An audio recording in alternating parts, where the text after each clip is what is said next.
Are you struggling for consistency in your sim racing? Does your iRating look like a roller coaster? If so, we have good news for you. The way to get more consistent is to first understand what you're doing differently than the professionals. And VRS is the answer. With our competitive subscription, you will have the telemetry, setups, tutorials, and everything else you need to fully analyze your driving. Our data packs and the ability to compare your driving with the best in the world will show you exactly where to adjust your inputs, change your driving line, and shave seconds off of your lap times. And our powerful and precise Direct Force Pro wheelbase and precision pedals are being used by some of the world's best drivers. All these champions agree that VRS hardware is not just the best on the market, it's also priced well below the competition. So if you're looking to upgrade to direct drive and the best pedals in sim racing, VRS is your answer. If you want to get better, get faster, and make it happen sooner rather than later, you owe it to yourself to find out why so many people are switching to VRS. You'll be so glad that you did. Visit www.virtualracingschool.com and learn why the best use VRS.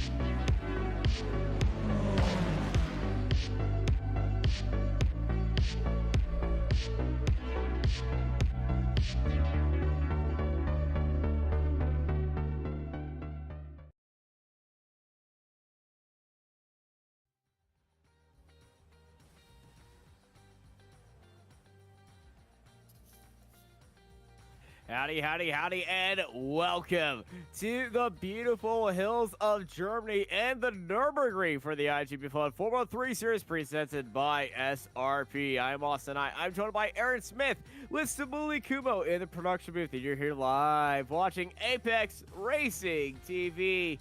Aaron, we go from one Formula 1 track to another, but this time the Formula 1 track they don't use anymore. I wish it did, but I'm biased in that situation. But it is a famous track in the hills of Germany. It's the Nurburgring Grand Prix circuit.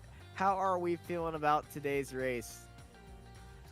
Well, throughout the whole week, it's been some very entertaining races and officials. In my opinion, this is one of the best track and car combinations on the entire sim. In my opinion, it just works incredibly well.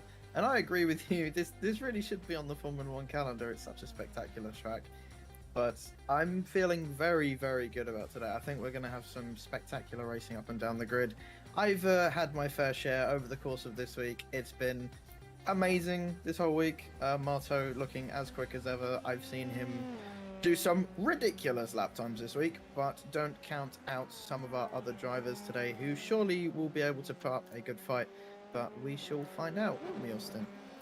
We certainly will, and yes, you are exactly right. This track brings you everything. You got overtakes, you're going to get close battles, you're going to get the whole kit and caboodle, and you're going to be leaving today with a smile on your face. I mean, I certainly have throughout this whole week. How much iRating did you gain this week? I looked at your iRating at the start of the week, and I looked at it again. I'm like, is he on the same account? I've gained around 1,000 iRating this week. So if you rated this track sometime this week, you rated to Aaron just absolutely wiping the floor with you. Don't worry, he's going to lose it all next week. Well, earlier, and even now, my internet has been cutting out all day. And I lost about 120 iRating earlier, which was a stab. It was a stab wound. It really hurt. But I'll gain it back, maybe. But we've got Long Beach next week, so maybe not next week. I'll have to wait a little bit to try and gain back some iRating. We're going to talk about next week later on in today, because we certainly got to talk about right now here at Nurburgring. But yeah, Long Beach is going to be very fantastic. I won't be here, so you're gonna have to man the ship on that one. I mean, I'm still excited for it. I don't think the Oh, yeah, racing I will love be. it. I I mean, love it. obviously, It's just I have other commitments at that time. yeah, because you're like the most patriarchal person I've ever met in my entire life. I'm not surprised you would defend every American track with your life. Then again, I can say the same about British tracks, so I'm a hypocrite, but I don't care. You aren't wrong. People in people in glass houses shouldn't throw stones and all that, but hey, I don't even think you know what that saying means. No, I know what it means. Okay, good. Thanks. What does it mean, Austin? Go on. I don't know. No, exactly. It pretty much means don't be a hypocrite. Yeah, I don't. I'm not.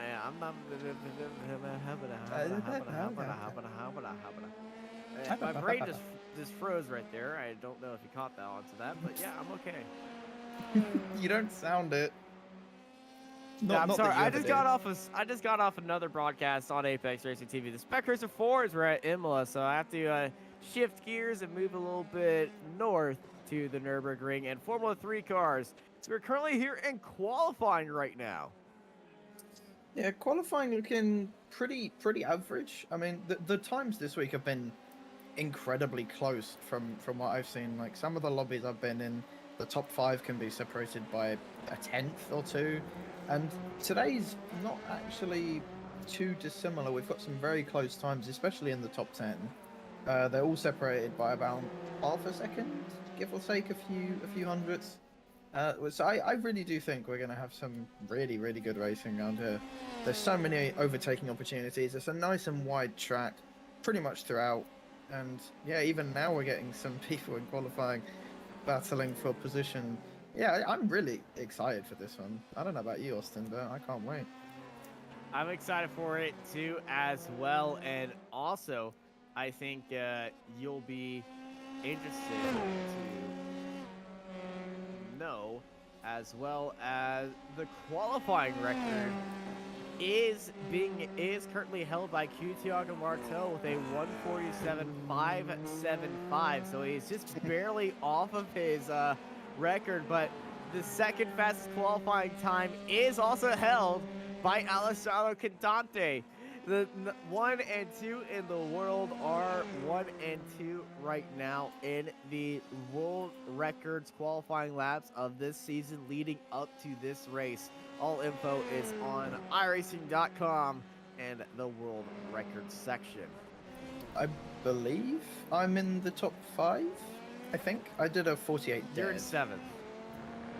Okay, it's been beaten. Okay, like when I looked yesterday or the day before, I was second tomato, but I haven't done any officials since, so I might have to hop on iRacing tomorrow and try and best my time, since I think my optimum is like a 47.8, so it's definitely there, but I just haven't been able to put the lap together so far. But I'll give it a go tomorrow, and then Austin can brag some more about how I'm better than everyone else. I have never said that in my life. you have in your head. And you know you Not have. once. You have. Nope. Especially in Formula Vs. Especially in Formula I don't remember that card. Vs. You remember it well. I know you do. What are you talking about? For those who don't know, me and Austin did a ARL Formula V League, I think it was about a year ago, and Austin loved the first round, and after that, absolutely hate. Anyway, as we continue on with this race, as qualifying is coming to an end, checker flag is out right now. Marteau is sitting on top of qualifying, and Cantante currently sitting in second. We've got a few stragglers out there on track as we are just waiting on the final cars come across. Leonardo Cherry has not set a lap time and is looking to close that out right now, but does he have enough time to do that? I'm being held captive. Austin is bullying me. This isn't fair. This isn't fair. I don't know what you're talking about. Freedom of speech, bro. I think it's your internet. It just cut Oh, out. really? Yeah, you're funny. I'm being bullied. Somebody help. I don't know if anyone in IGP can hear me, but please, someone send help. I need help. Stop giggling! I can hear you giggling in the background. Austin, I'm telling you what Austin is planning. I'm not yes, laughing you are. at you. No, I'm not. Yes, you are. No, I'm not. Yeah, you are. I'm laughing at something else. Oh, I know what you're laughing at. Yeah, you know. Oh, I know what you're laughing at. So, qualifying currently being ended. Soletto comes across the line to set a 150, but that lap does not count. And that is going to be the end of qualifying. As well, it's been the end of qualifying, but this qualifying is going on for a while. Very overextended qualifying, as some might say. Overextended? Well, it's half an hour long. It is a bit much, I would say. The extra time. Oh, there we go. 2 minutes and 4 seconds. 40 seconds, pretty much. But yeah, qualifying is now over. It's time to grid up, ready to rock and roll here at Nurburgring. And here is your starting line up. QT Marto and Alessandro Cantante at the front row, followed by Marcus Lucio, Lucas Baruch, Ted Bradbury, Samuel Hermer, Max Bartolota, Julio Policio, TV Milicongas, and Andrea Catalini, Tony Jimenez, and Will McIntyre Jones in 12th place. Behind them, it's Rome Lanley and Pedro Soares, Victor Barris and Nicholas Westman, Simone Fessi and Andy Flip, followed by Dave Martin and Darren Wolmstead, Robert Ridgway, Luca Veroni and Adam Talzo, and Steven Ritters in 24th. Behind them, it's Alistair Hay, Christian Glamster, Chuck Morrow, and Vincenzo Carcacci, Marcus Punicas, and Erwin Tumakanis in 30th. Marcus Otalas, the Latvians, 29th, 30th, and 31st. They're going to be a joy to watch. They're ahead of Kuchi Aito, Philip Lucas, Trevor Sith, and Reed Dennis, followed by Potapenko in 36th place. Behind them is Pascal Esman, Jason Wilkinson, Ben Goyette, John McKenzie, Giovanni Soletto, Guyton Imhoff, Alan Lee, Linus Mao, and Matthew Gracie, Leonardo Cherry, and Richard Van Veen at the end of our 47-car grid as we are getting ready to rock and roll. We got 30 seconds to go. Yeah, the field looking, as I said earlier, really, really close. Which is actually quite surprising, to be honest. I thought maybe with the differentiation in track conditions throughout this week, some of the drivers may have struggled a little bit more than others, but I mean, hey, if we got a close grid, I'm not complaining. I think most of the grid in around the 48s, which is really good to see all the grid enjoying the track as much as everyone else as we're about to go green. Yeah, 5 red lights, and it's time to light them up and let them go. Green, green, green, and it's a good start by Alessandro Cantante immediately getting a better jump, and on to the lead goes Alessandro Cantante, and Marteau is being held up around the outside as we all go into that slow hairpin at the start of this race. Cantante leading out Marteau with Marcos Litz, Ted Bradbury, Lucas Brooks, Samuel Hermer, Bartolota losing a little bit of spots. We got a little bit of a issue in the background. That's Darren Rollinson and Luca Veroni having an issue. Yeah, those two just coming together into turn one. I imagine a little bit of outbraking was going on as we got Marcus around at the exit of turn 4. Yeah, Marcos is around, and that's not going to be a happy day for him. Julio Policio sitting up there pretty much. Bartolota's off the track. Yeah, he just got way too wide into 5, and it's causing absolute chaos. No. Oh, big incident. Robert Ridgway's in there. Victor Barris, Andy Flint in there as well. Chaos here at the opening lap. Yeah, some of the drivers were just struggling to find a way through on Max, and everyone pretty much getting caught up in incidents. I think there was around 5 cars involved, and Marteau is slipping back now to 3rd place, now behind Ted Bradbury. An absolutely shambolic start for the Dutch driver. Yeah, he's definitely going to be kicking himself after that opening, the few quarters by Alessandro Cantante. I've been saying Cantante because my love of the Tour de France is... Oh, Steven Ritters is off. Yeah, he went very, very wide. These cars on lap 1 with this amount of fuel is way more understeery than at most tracks. A lot of these corners on this track require a lot of mechanical grip, and you just have absolutely no grip on this first lap, and some of these drivers really are struggling as we're now going side by side through the final chicane, but everyone manages to get through cleanly, and there's a car off in the background, and that's Leonardo Ocherry. Ocherry and Luca Ferrari again. Oh, Luca and Ocherry, they've been having a rough and tumble day, and it's just getting bad to worse and then worse and even worse than that. Yeah, Veroni's had an absolutely horrible start. You know, I can't remember exactly where he started, but he's definitely around, and that's another car around. Steven Doing a Ritter's 360. again, and Potapenko. Yeah, just wheel-to-wheel contact, got sent over, did a 360 as well. I think I've seen Steven do that more than once this week. So he's fairly familiar going over the top of another car, but not really the best way to start a race. And Austin, is this one of the most chaotic IGP Fun opening laps we've ever had? It's up there. I don't believe it is the most chaotic, but it's certainly up there. We've really not had many chaotic opening laps this season. Now You have not commentated this series as long as I have. I've seen that is true. Some a few bad incidents, and to the point where I was just like, I don't even know what I was commentating on. I believe this is back when Marco and I were doing the series, and both of us, I think we ended that day with just our heads in our hands and in our laps. As Bradbury and Marteau were going for an incident, here is Linus Malm looking to go ahead on Mackenzie, but he's backed out right there in this fight for 33rd. It's up ahead, Vincenzo Corcecci battling Max Bartolotto, the two Italians going at it with each other. Yeah, a little bit of Italian ding-donging around the final corner. Always fun to see the same nation as Marteau now going ahead of Bradbury.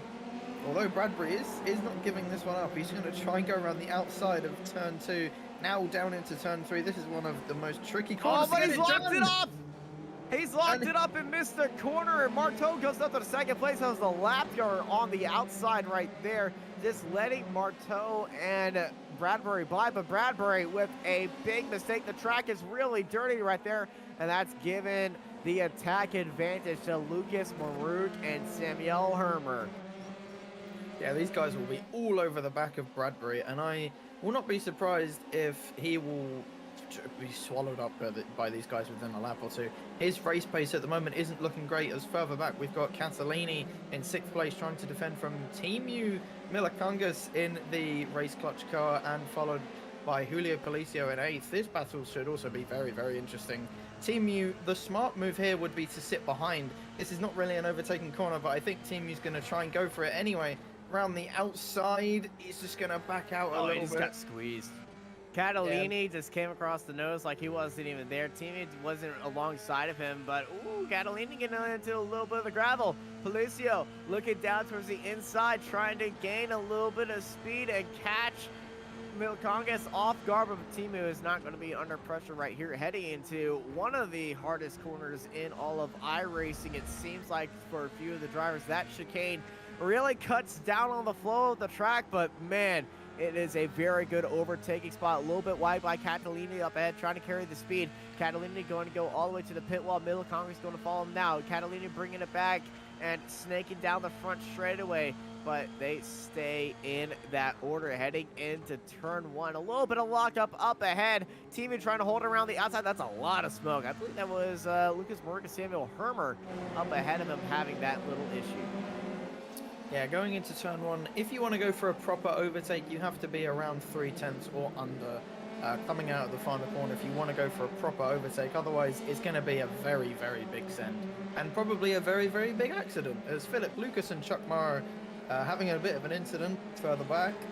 Not sure what happened with those two, but we shall probably find out soon enough. Christian Glamstetter is going to be throwing a hand into the air. He's not going to be happy with that rejoin. Yeah, that wasn't a great rejoin by Chuck, it has to be said. Christian being pretty much blocked there. I imagine words will be said after the race. It is only lap 4 though, still got a long way to go. And yeah, already a lot of incidents in the opening few laps. I think some of these drivers need to calm down a little bit. It's a very, very long race, one of the longest races on the F3 season. So yeah, some of these drivers really do need to calm down. Yeah, these drivers definitely do. They are not chasing any records for the most positions gained in one lap. I'm not sure that is a record that needs to be a thing, because we all know what will happen and what track will be infamous in trying that, Monza. But currently, the car that is leading the most overtakes is up 17 spots. It's actually a two-way tie. Is Philip Lucas and Ben Goyette. And we're actually looking at Ben right now, looking for number 18 down towards the inside, but a little bit missed time opportunity right there as he tried to put a move on Darren Rolson in that MRP car. Yeah, that was a very, very good defense from Darren Rollinson around the outside of the chicane. And as you were saying, yeah, that's a very bad exit around the final corner. Ben's going to have to defend from Putinix into turn one. Is he going to go for ascend? He's looking down the inside, and he's going to be side by side. But Marquise was on the cliff edge drop off on the apex, as I like to call it. There's that massive drop off right there, and honestly, if you go for that apex, you will have the speed entering it, but the speed exiting the corner is not going to be there, and Goyette is going to stay ahead. Beautiful move right there, but he needs to chase down Darren Rollinson ahead of him because he is under pressure a lot, and Robert Ridgway behind him is not putting enough pressure to really distract him. Yeah, all of these drivers getting kind of bunched up into turn one, as you said, on that inside line into turn one. It's good for defending, not really attacking, to be honest. As that's ascend and a half into the hairpin from Victor Barris. Is he going to be able to get it done exiting the corner? They're still side by side ever so slightly. Not sure it's tight. It's not a smart idea. Round the outside always gives you butterflies in the tum-tum, but it also makes you feel warm and fuzzy in the tum-tum. Yeah, side by side through the Schumacher races is crazy, but it's extremely entertaining. Give us more of that, please. Yes, these drivers have absolute balls of steel, and you love to see it at the end of the day. You really do. You really do, and it's a lot of fun, and that's why we love this series. It's also why fun is in the name. That's a good point. Late move, 45, Suarez on Jimenez, side by side, and Pedro Suarez with a beautiful move heading into turn one, but here comes Jimenez on the fight back. Jimenez, though, unable to gain the speed, comes around the outside. Pedro Suarez for 11th, and there is Simon Fessi sneaking his way in there for 12th. Yeah, Simon Fessi, very opportunistic. Tony Jimenez really messing that whole situation up. He could have gotten the overtake on Pedro Suarez, but eventually has now slipped down to 15th place. Very good opportunistic move from Simon there to watch what these guys were doing and just wait for an opportunity to pounce, and he did it absolutely perfectly and gained a place on it, and is now trying to do what Tony Jimenez was trying to do last lap, and is on the back of Pedro Suarez.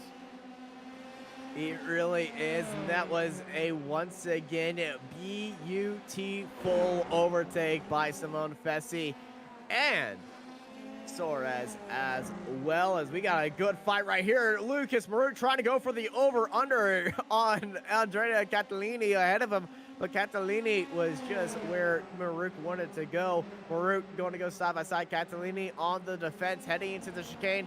Maruk onto the brakes earlier. He's going to go for a little bit of a switchback, trying to gain the speed off of it. He's within that magic 3/10 behind him. Jerome Lamley ahead of Policio as we head through. I don't believe it's called Coca-Cola Corner anymore, unfortunately.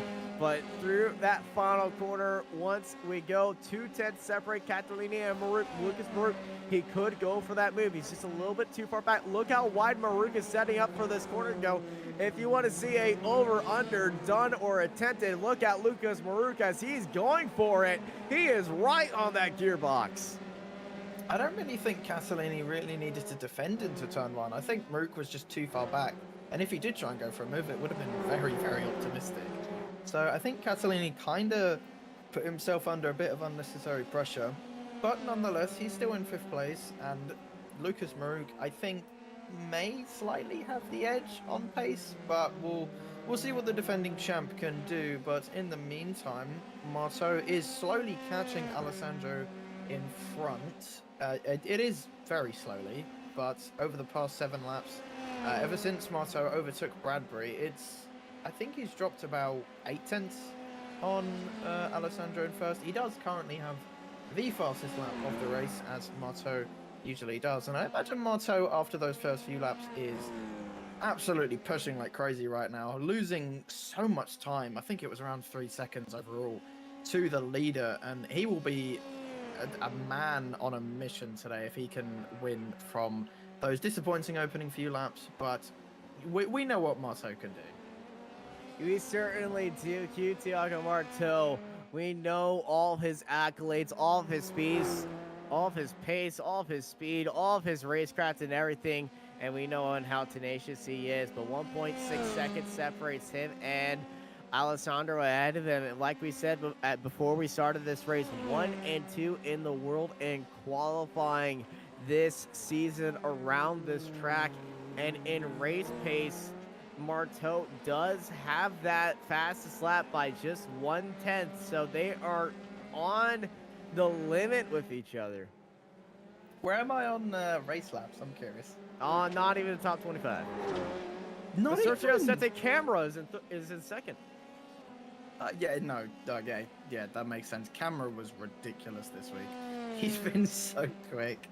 I mean, it makes sense. He does racing in real life, so that doesn't surprise me. He is an absolute god in a Formula 3 car. But am I not in the top 25? I will not confirm or deny. I'm gonna have a look because I don't believe you. I would think be you're watching the lying. race. I am watching the race. I can multitask, okay? I can multitask. You're in 8th. Okay, I just click enter. Really? I am in 8th as well, for God's sake. Okay, well, anyway, we got a battle for 35th place between Reed Dennis and Matthew Gracie. These two have been going at it for the past few laps, and I believe Dennis has the pace advantage. Has something happened to Bradbury? Yes, he is. Bradbury's off the track. I can imagine what happened. I think I've said this so many times. I saw this season. Samuel Hermer make a overtake on Ted Bradbury, and I thought it was just a little bit hit, but yeah, Samuel Hermer is so far back on Ted Bradbury. This is going to be a big mistake by Ted. Oh, he's just gone onto the inside curb right there and looped it around. Well, there is too much curb, and just like too much mustard, too much curb, and so unfortunate. 2 spots down, Bradbury in 5th. Yeah, I've done that a few times this week. It's really weird because you feel like you're doing the exact same thing you did the previous lap. It's just that inch difference of how much curb you take into that corner, and it can really unsettle the car. Do you know what the definition of insanity is? Doing the same thing over and over again and expecting different results. That's true. That is 3 true. wide heading into turn 1. Oh, just jump to 3 wide. What an absolute chaotic race we And have on our hands. around the outside, Chuck Morrow. Christian Glamson, but Chuck Morrow around the outside. You don't see that one in a turn 1 usually. But Chuck making that one work, and Christian Glamson not letting that move define his race. He wants to get back at it, and we got a action-packed race for y'all so far, and currently at the end of this race. And guess what? We aren't even 10 laps into this baby. I told you, it's such a long race. It's like it feels like we should be like on lap 15 right now, but nope. Only on lap 9. This race will go on forever and ever. It will feel like Canada 2011, in my opinion. Just maybe Without not the for rain. Yeah, they need to add rain into iRacing ASAP so we can see these guys go at it in the rain. That would be very entertaining. As Victor Barris. What will come first into iRacing? Rain or the Hammerhead Shark, also known as BMW LMDH? Probably rain.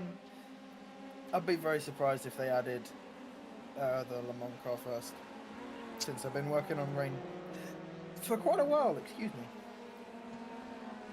I believe it's the Hammerhead Shark. Really? Yeah. I'm not sure. Well, because I think they might do a similar thing to what's happened to Maruk. Maruk is in the pits. I wonder what's happened to him. I'm not seeing any damage. No, at the no moment. damage that I can see, but he is stopping into the pits, so... Huh. That's... and he's he missed his pit box. And he's going in, so it was a stop and go. That looked like a fast repair to me. If you stop in your pit box and instantly go, that's a fast repair. Yeah, it's a fast repair or something, but there was no damage. Maybe he had a little bit of suspension damage by hitting a curb. Possibly. I mean, as we know, the new iRacing damage format, the damage over time. So maybe he's just hit a curb too much over the course of the race, and It's payback. I mean, the only curb I can think of is the final chicane. Apex. Yeah, it's the apex of that final chicane, and Maruka has been one of the boys that have been jumping over it. Yeah, I mean, as you were saying earlier, that chicane is the sort of make or break of your lap, to be honest. It is very satisfying when you get it right.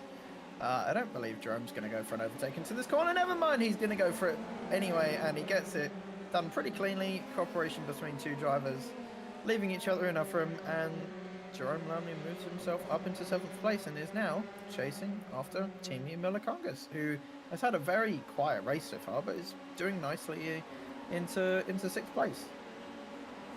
He certainly is, and it's a beautiful move by Jerome Lamley heading into that chicane. Just got a little bit offset by that curve, but yeah, you can see him riding that curve like a little bit of banking on an oval, just trying to set himself up and set that car up for a better turn into that final corner.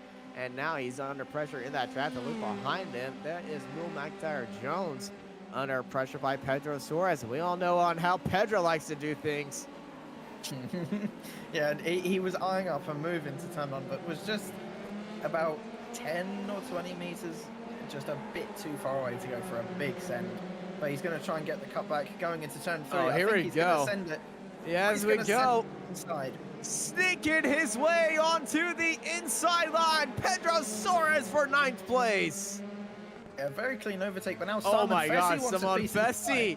Okay, okay, calm down here. No, let's just throw everything at it. Get the kitchen sinks out of the wall and throw them at each other. This is a beautiful fighting right here. Yeah, Simon Fessy, as I've said before in this race, he's very opportunistic. Waits for drivers to make a little bit of a mistake when battling, and just sneaks his way through. And he's still trying to go for a move on Will McIntyre Jones. We're going to see side-by-side action through the Schumacher S. And, oh, no, Simon just backs out of it. And a very smart move. I would not go side-by-side through here. Absolutely dumb decision. But I don't think he's going to go for an overtake into this corner either.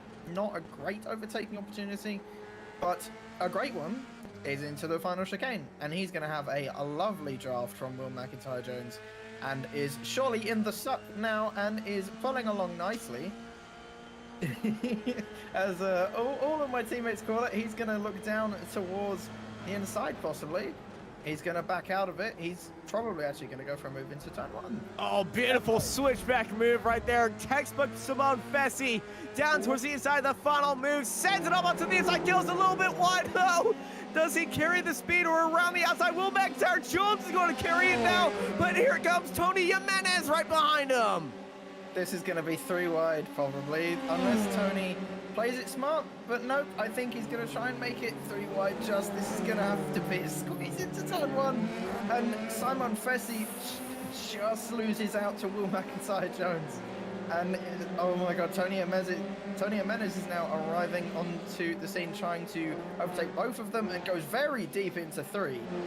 And now on the exit of 4, Simon Fessy really does need to find a way through. Will is holding him up an absolute treat at the moment, and Simon will probably go for any overtaking opportunity he can get at this point. I thought he'd probably go for a move into turn 1, but no, round the final corner, saw an opportunity as Austin said, an absolutely beautiful switchback.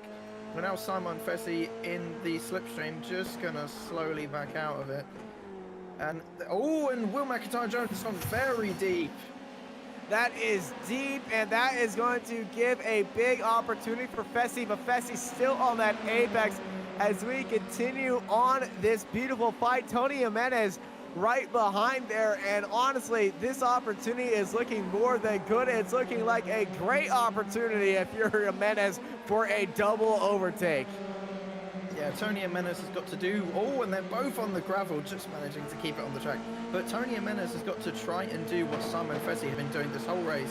Be very opportunistic, just sit behind and be patient. Wait for these two to make a mistake as they go side by side into the final chicane. Simon Fessy very, very good on the brakes and has moved himself up into the top 10. Good overtake from Simon Fessy, but he leaves himself vulnerable now to the slipstream of Will McIntyre-Jones. And Will here needs to get a good exit, but hasn't quite got it done. And Will is now 0.4 of a second behind Simon Fessy, which isn't going to be enough. And we may see an overtake from Tony Jimenez into turn 1. He's thinking about it. He's thinking about it. He wanted to go for it, but it was just too far back to really go for it. He's going to have to watch out behind him because Alistair Hay, well, he definitely would want to go for that. Here comes Hay, Westman, and Barcelosa. This is now a 6-car battle for the top 10. This is the kind of action we want. Break out the train and enjoy it because everybody has hopped onto this choo-choo train and riding it. Yeah, I'd say more like Human Centipede, but hey-ho, because these guys are going to be all over each other. That doesn't have a catchy song. That does not have a catchy song. Yeah, no, it's the opposite of catchy, in fact. It's, it makes you want to run away.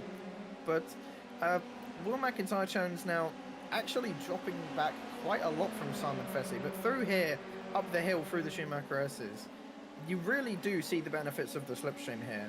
But into this corner, not really a great overtaking opportunity. But yeah, you see that gap between Will and Fessy. It's sort of fluttering around the 6th, 10th mark. And if Will wants to keep this 11th place, he's going to have to pick up the pace here, because he has 5 cars behind him who all want to be in front of him. He's really got to pick up the pace if he wants to keep his 11th place. And look at that with the speed and Max Bartolota with the speed of 1,000 men heading into that corner. He blitzed past the car in front of him and then couldn't get that car slowed down, and Max Bartolota, well, a gain of 1 and a loss of 5. And make that 6. Bartolota, such a unfortunate mistake right there. He went for it all, and unfortunately, he landed on black. Yeah, he completely missed his braking zone there. He could have possibly got the car stopped, but as we now see a replay of this absolutely chaotic corner, yeah, let's just see where he breaks. This is the word of Well, it looks like he was braking for the endurance chicane. I think possibly he could have got the car stopped if the car in front of him wasn't in his way. But unfortunately it was, and that's probably going to be a slam dunk penalty for him. Unfortunate incident. Look, even if he gets a penalty, he's already just been karma penaltied by losing more spots than he gained. That's true, but I mean, a penalty is a penalty at the end of the day, as we've seen many times in Formula 1. You know, if you make a mistake, sure, you might have crashed as a result of it, but, you know, a penalty is still deserving. And I feel like you get a penalty after you crashed and you lost spots. It's just insert stop it, he's already dead moments. We didn't even mention as well, Jerome Lamley made his way past Timu Milikangas, but Timu is holding on to that gap relatively well, around 0.3 of a second. Policio behind is not quite on the same pace as these two, not in their slipstream, around 0.8 of a second right now, just outside of it. But he's still got decent pace, sitting up in 8th place. But the gap at the top, just to bring our attention to the top 2, has not really changed, actually, in the past 5 or 6 laps. It's sat around 1.6 seconds. And I think that's because Alessandro, maybe in the opening laps with that gap, just saved his tyres while he could, and is now just sort of coasting sort of towards the end, which is a very smart play. He had a lot of seconds to play with, and is doing very, very nicely, sitting 1.7 seconds ahead of Marteau right now. And he, surely at the moment, is the favourite for the win, I'd say. Yeah, he's certainly looking like the favorite for the win as we are looking at the comparisons of the sectors. 1.7 seconds separated between them, but I believe the advantage is in Alessandro's court. I would agree. I think he's just looked a little bit better today. He wasn't as quick as Motto in qualifying, but in race pace, Alessandro has looked actually pretty good. And I would say if he doesn't win, he's going to be kicking himself. It's his race to lose now.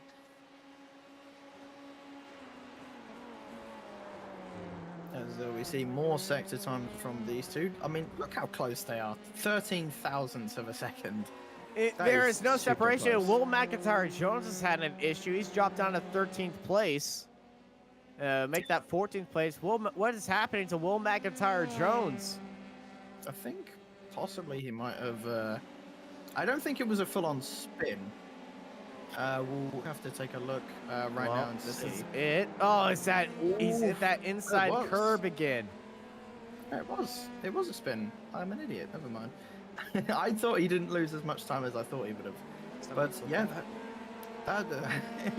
that curve really is absolutely deadly if you get it wrong. As I found out many times this week, and some of our drivers today have also found out. But quick shout out to Jerome Lamely, who is up 7 places. Very, very impressive from him after a pretty poor qualifying. But our biggest mover of the race so far, I believe, is still Philip Lucas, up 17 places. So very impressive race from him thus far. And to move up that many positions, especially in such a big league like IGP, is really impressive. Yeah, there were some incidents, but you still got to be there. You still got to avoid them. You still got to have the pace to do the overtakes. And I wouldn't be surprised if maybe we see him inside of the top 15 at the end of this race. Still got about 12 laps to go, and surely a lot more action to come, as I think some of our drivers now will start to see the effects of the tyre wear, as lap 16 is the end point of the official races. And now, unless you've done some practice, it's unknown territory for most of these drivers.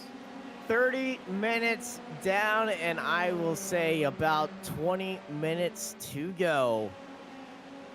I would agree with that, as Robert Ridgway trying to move up a place on Ben Goyote, up to 24th place. That looks like it was an overtake through the hairpin. Fairly clean, but is Ben now going to come back at him, try to go around the outside of this next corner? He's just going to tuck behind. Very smart decision, as I've said before. This corner, not really a corner you want to go side by side in, as you never know what netcode might do to your race. I have definitely not been the victim of this, as Victor Barris now trying to go for an overtake on Marcius Putinix into the final chicane. That was risky if he wanted to send it around the outside, but into that chicane, honestly, around the outside send could work out for you if you get that outside line just perfect, because you're going to be forcing the other car to give you the room into that second apex. But Barris, this is where he wants to be, down towards the inside, heading into turn 1 and sending it up into 22nd place. Yeah, that was a pretty slick overtake from Victor Barris. Nice and easy slipstream. I think Ben Goyote is now being overtaken by S-Man further behind. Pascal S-Man, yes, trying to go around the outside of turn 3. This is going to be very impressive if he can keep it on the track. And yes, he does. Very, very clinical overtake around the outside of 3. You don't tend to see that very often, but he got the move done, and Ben Goyote now slips down even further to 26th place and is now under pressure from Andy Flint.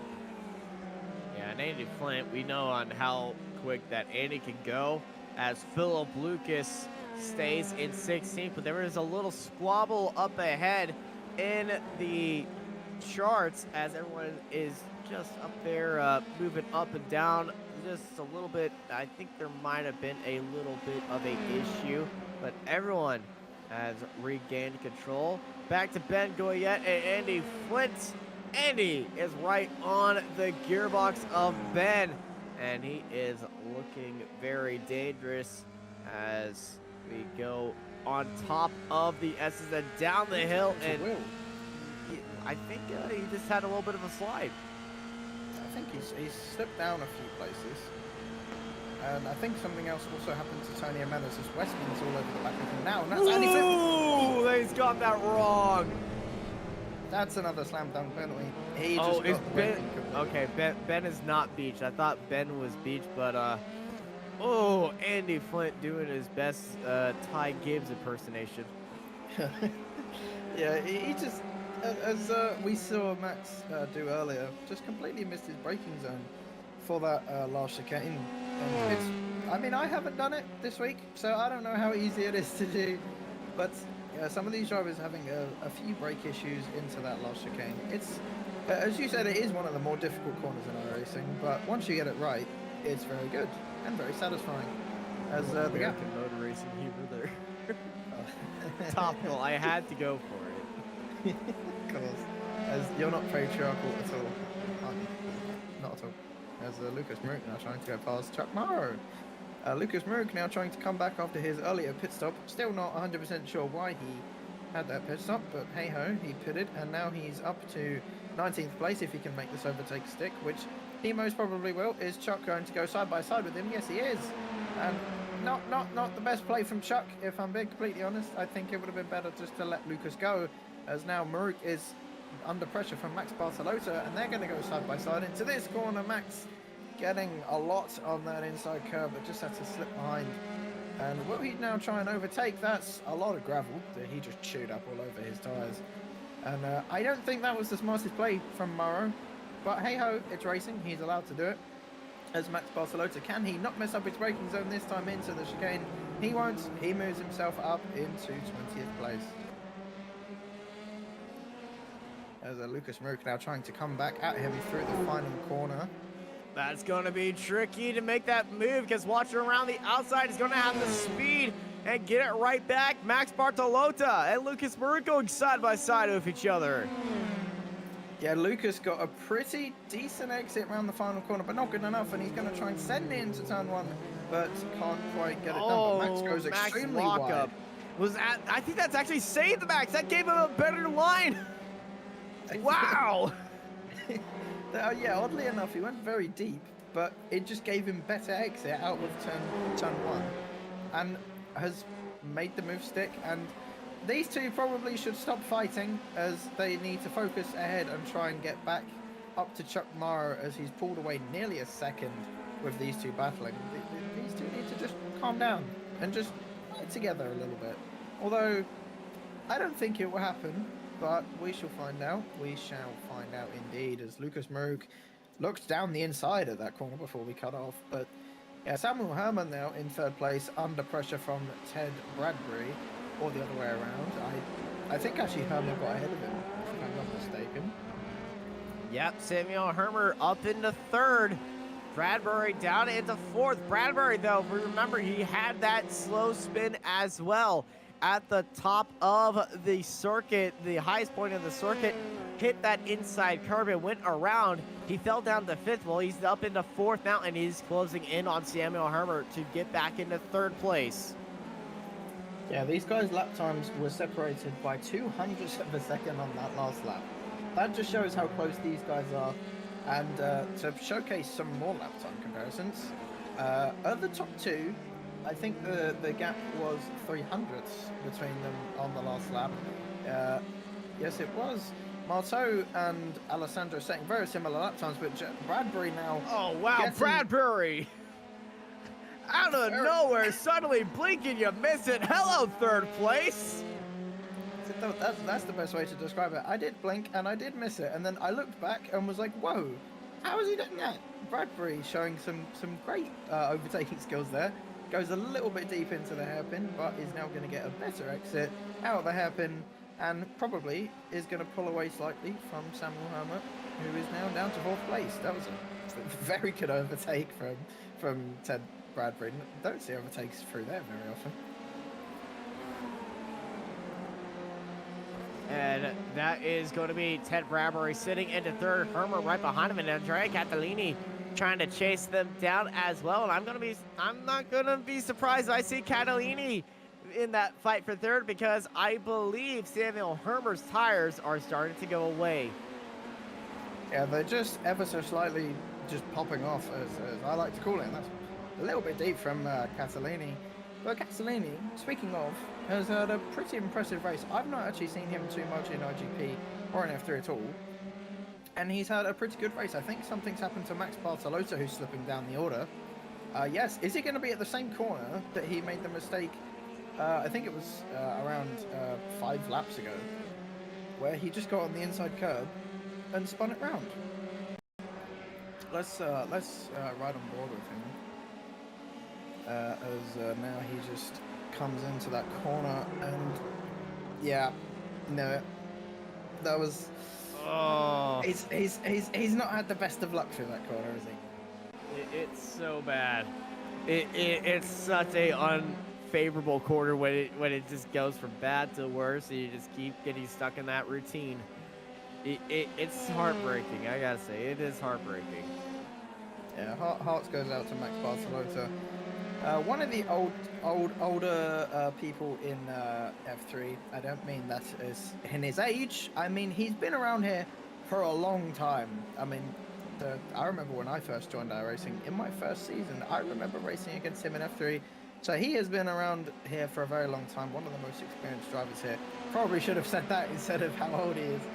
Well, you want to know? Well, funny thing. Speaking of age, there is actually a cool fact on Sim Racing Esports being the oldest aged esports by participants' age. In fact, on average, there are more old. Oh, that is some of Fessy off the track. But yeah, the age of the average sim racer is older than everybody else. In comparative esports and competitive esports, sim racing attracts a much older audience. I did not know that. As Bradbury gets into the back of Hermer. I don't think he has any damage from that. But he got a little bit airborne, and yeah, he does. The front left wing is a little bit bent. Here comes Andrea Catalini. Catalini, whoa, man, no room for error right there. Wanted to go down towards the inside, but the inside was covered by the inside of another car. Then everybody is swooping around. Catalini is being blocked by not one, by two, but almost 3 cars. There's a ghost car in there somewhere because Catalini is being blocked by, oh my gosh, Ted Bradbury going for the moves where the moves didn't even know they were existed. But we saw him blow past Samuel Hermer at this opportunity. He's going to go for it again, side by side. Bradbury around the outside, but he's almost off the track. There's Hermer. Here comes Catalini off to the inside. Got onto the binder, says he was almost cut off. Hermer and Bradbury are out for blood as they go onto the inside of the track. Hermer switched back over. Now Hermer look out to the outside. Bradbury has a history of going wide in this corner, but Hermer with a diamond off quarter, starting onto the outside, then back onto the inside we go. As we continue this fight side by side through the Schumacher S. It's still Bradbury, but here comes Hermer. Hermer set up for the outside line. Bradbury better watch out because this is that ill-fated corner. Gets onto the curb just a little bit. Keeps that car under control. Bradbury stays in 3rd place. Hermer right behind him, and here comes Catalini. Catalini in the better run. Hermer is getting a good run now as they're set up side by side into there. Bradbury's big switchback by Hermer, and here comes Catalini down the inside. Catalini getting onto the brakes a little bit early, but Hermer routes to the outside. He got a nose up to the inside into the chicane, and hits the parking lot. Hermer goes around. These guys are racing like it's the final lap or something for the championship. That was incredible racing on lap 22. Absolutely incredible stuff. Ending up with Samuel Hermer losing out and down to 5th place. But Catalini and Bradbury are still going at it for 3rd place. Absolutely incredible battle. I'm shocked. I just de-aged by like 20 years. You're now my age. You're now my age. That was incredible racing throughout the entire lap. Shame it had to end, if I'm being honest. Oh man, if that kept on going, I don't know what was gonna happen. That was absolutely spectacular racing. I feel so bad for Hermer. That was such an unfortunate incident. Everyone just getting bunched up in that final chicane. But wow, I have never seen something so chaotic. Let's try to watch this again without any of us freaking out. Hermer had an amazing opportunity around the outside. A little bit of touch right there. And then the smallest tap by Catalini behind him. I still got a little bit freaked out right there. But luckily, Hermer gathered himself and stays in 5th place. Ted Bradbury, though, still under pressure by Catalini. This fight is not over just yet. But man, that entire lap, it looked like Hermer and Bradbury wanted to kill each other. Genuinely, I've never seen people so going at it on isn't the final lap. That was incredible. It's genuine. It was like they were fighting for the championship or something. It looked like lap 1 Silverstone. It was incredible. Without any cops incidents. Well, sort of not as bad. Hey, he's still in the race. It's just about. But this isn't done. This is nowhere little near bit of done. mistake by Bradbury. He saw a little bit of a wiggle mid-quarter. Here comes Catalini. Catalini now lining up a move.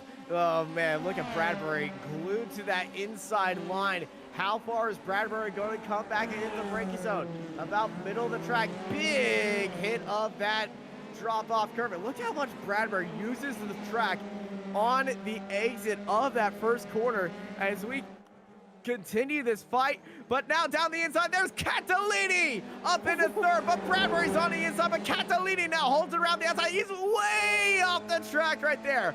But Andrea Catalini into third.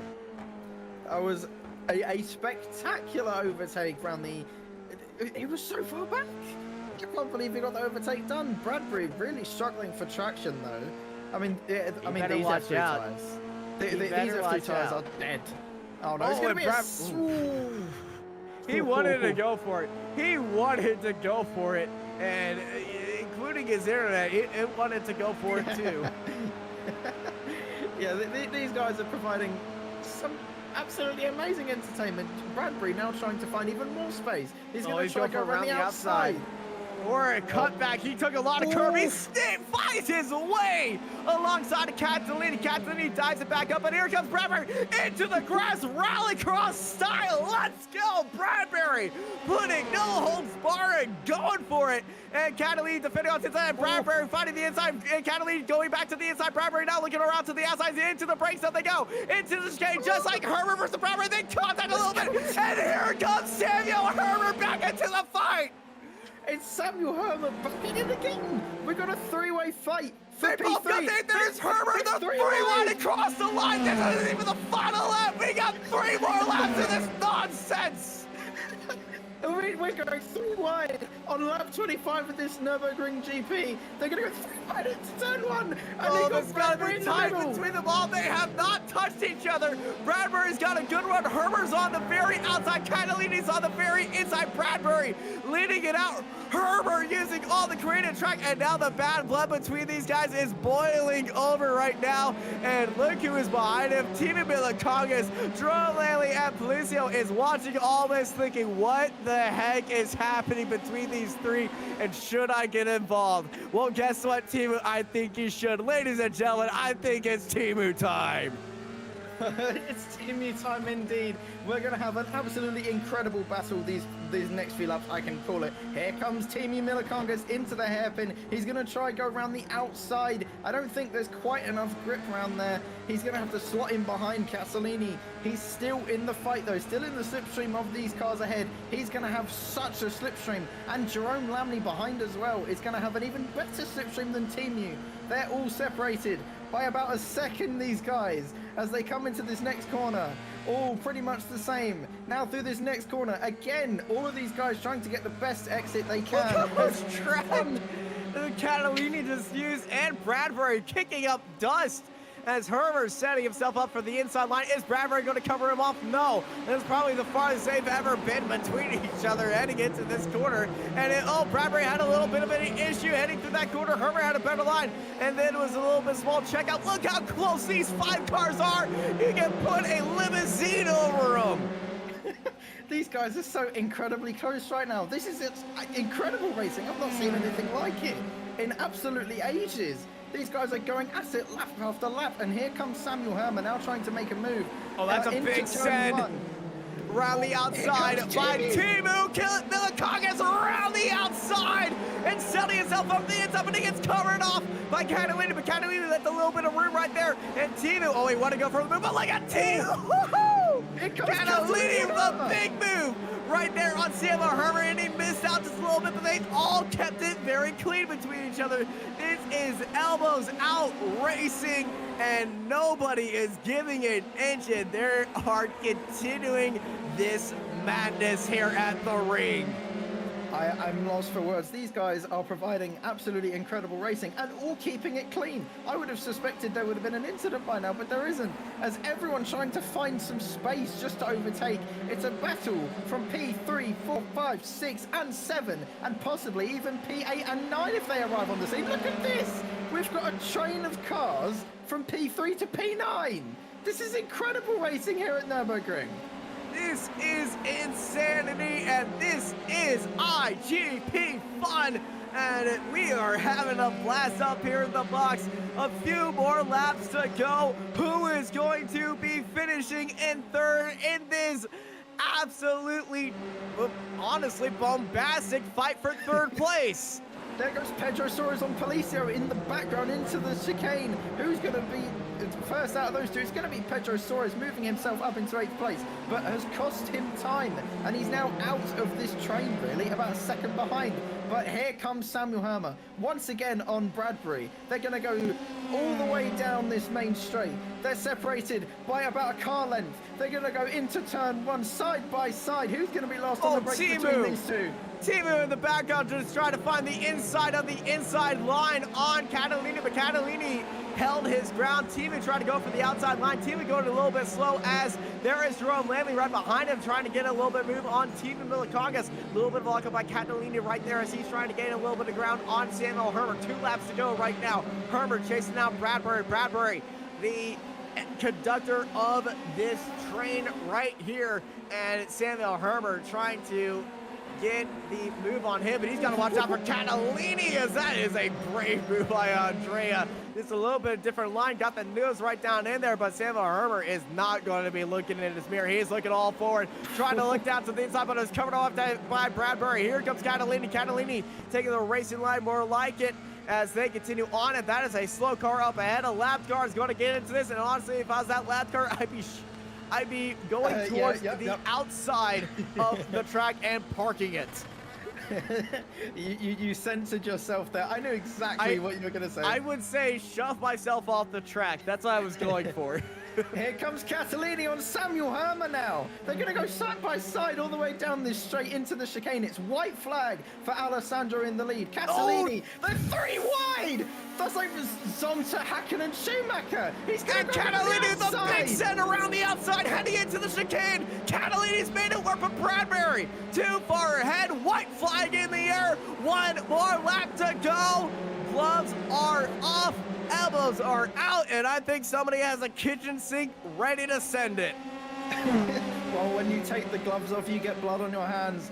As an amazing Captain Price quote, Ted Bradbury is absolutely loving the rear view in his mirror right now as Timu sends it on Samuel Hermer. This is going to be so close. They didn't make contact into turn 1 as they go through 2 now. They're side by side still. We're going to go through turn 3. Milikongas around the outside of Samuel Hermer, but he's locked up. They make contact with each other. Milikongas is around. Hermer's off the track, and they fall down to the back of that group. Catalini back into 4th place. Lamley up into 5th, and Soares and Policio and Hermer back there, and now we go back to our fight for third. Catalini and versus Bradbury. Who is going to finish third between these two? 410 separate them right now. Ted Bradbury, well, his main competition is out of his rearview mirror, but he's still got Catalini, and we've seen on how Catalini can be. He's been practicing his sends, and he knows what he can do with Samuel Hermer. Can he do the same on Ted Bradbury in this fight for third place? And honestly, this feels like the fight for the lead. It could be the fight for 55th place, and I would still be living because this is awesome. Yeah, this racing is absolutely incredible. Alessandro Quinte comes around the final corner, and he wins here at Nurburgring. An absolutely spectacular performance by him. Marto will probably come home in 2nd place, and that is a really, really good race from him. But now we jump back to the battle between Bradbury and Castellini. I think Castellini just is too far back to do anything. Oh, he really sent it into that corner. He really went for it. Ted Bradbury wiggling around as he pretty much knows that he's celebrating now. He's celebrating 3rd place. He defended that well. Ted Bradbury, the 44, finishes in 3rd. Absolutely spectacular. That is amazing. And there's still battling going on between Philip Lucas has a little bit of bump and Morrow. a bang and heading up into the brakes of Chuck Morrow, getting a little bit almost out. Round the outside, Chuck Morrow, the final lap, but the switchback and trains by Philip Lucas onto his inside. They're side by side into the final corner. We're drag racing for 17. Philip Lucas onto the inside, Mara onto the outside, and it's gonna be Philip Lucas for 17th place. Switchback of dreams. Wowzer! They just finished. Oh my god, and we've still got battling. Leonardo O'Cherry on Team Yukan's into the final chicane. Who's going to be O'Cherry the the first out of these switchback. He set himself up. O'Cherry looking down towards the inside. A big defensive look by the 888. Leonardo O'Cherry. Well, he wants to try to go for it right there, but that's a big wiggle by Team Yukan's. But Irvins is going to be taking 27. Cherry right behind him. Ah, why is this track not an F1? Oh, that's absolutely incredible. This is... I'm speechless. I'm good. I've had it. I'm lost. That's Ladies and gentlemen, we have gone out of puberty, de-age, and we're back to infants here. oh, We're welcome giggling back like to school Apex. children. This is Welcome. awesome. This is iGP fun, guys. Oh my god, that's. Oh, I haven't even got any water. As Alessandro Quinte burns it down here at Nurburgring. Those are well-deserved donuts. Oh my god, Marto just he just couldn't hold a candle to him today.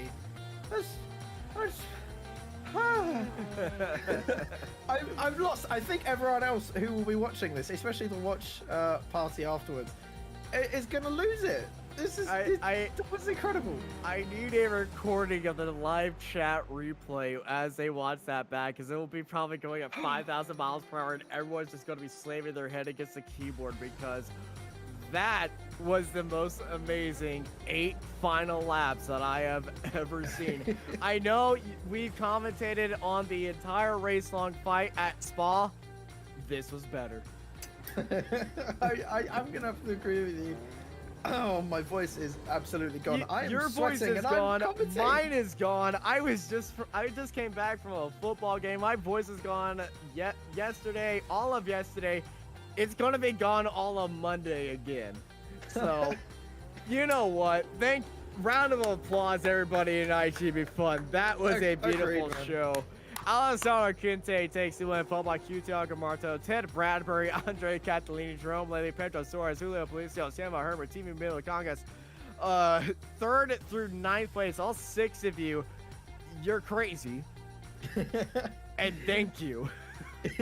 Genuinely, I wanna just give them everything. They deserve it. That's incredible. Tony Jimenez in 10th place, Nicholas Westwood, Simone Fessi, Will McIntyre, Jones, Cesar Corcacci, Dylan Rolson, Lucas Bird, Philip Lucas, and Chuck Morrow in 18th place. Behind them is Marcus Budakes and Pascal Ebman in 20th. And I'm gonna be honest.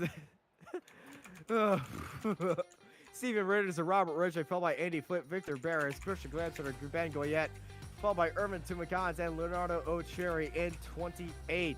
Behind them is Luca Verani, John McKenzie, Richard Van Veen, Alan Lee, Matthew Gracie, Alistair Hay, Linus Mount, Giovanni Soletto, Gaten Imhoff, and Jason Wilkinson in 38th. Behind them is Trevor Sith and Marcus Otlas, Reed Dennis, Potapenko, Bartolota, Dave Martin, Adam Talisman, Marcus Lucio, and Kuchi Aito in 47th place.